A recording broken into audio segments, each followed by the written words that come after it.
কুলি রজনীকান্ত অভিনীত একটি তামিল অ্যাকশন থ্রিলার চলচ্চিত্র যা লোকেশ কানাগরাজ পরিচালনা করেছেন। ভারতের দক্ষিণী চলচ্চিত্র পরিচালক, চিত্রনাট্যকার এবং প্রযোজক লোকেশ কানাগরাজ নতুন ছবি কুলির পোস্টার প্রকাশ পেয়েছে।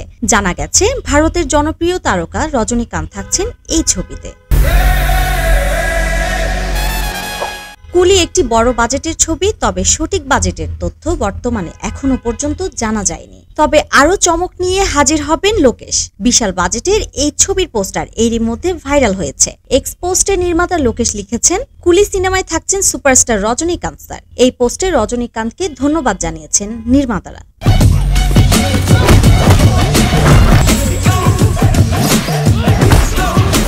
রজনীকান্ত এই চলচ্চিত্রের প্রধান চরিত্রে অভিনয় করছেন, তবে তার চরিত্রের নাম বা বিবরণ সম্পর্কে বিস্তারিত তথ্য এখনো প্রকাশিত হয়নি। চলচ্চিত্রে রজনীকান্তকে দেখা যায় একজন কুলির ভূমিকায় অভিনয় করছেন, যিনি তার কঠোর পরিশ্রম এবং ন্যায়পরায়ণতার জন্য পরিচিত। একটি অপরাধ চক্র তার পরিবারকে হুমকি দিলে তিনি তাদের বিরুদ্ধে লড়াইয়ে নামেন। চলচ্চিত্রটি অ্যাকশন এবং থ্রিলার উপাদানে ভরপুর, যেখানে রজনীকান্তের স্টাইলিশ অভিনয় দর্শকদের মুগ্ধ করবে এটা বলাই বাহুল্য।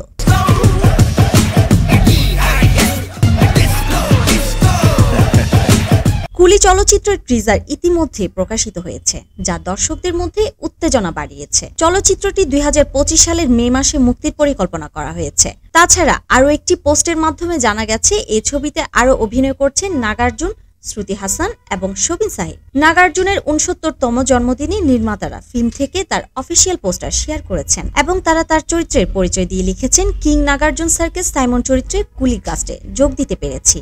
আপনাকে স্বাগতম এবং আপনাকে জন্মদিনের শুভেচ্ছা জানাচ্ছি।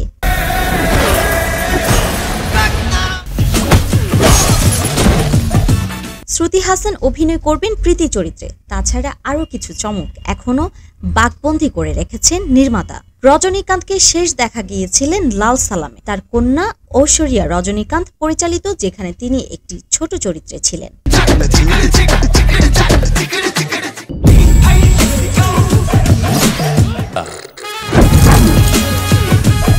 সাফা মারোয়া, দ্য ড্রামা লাভার।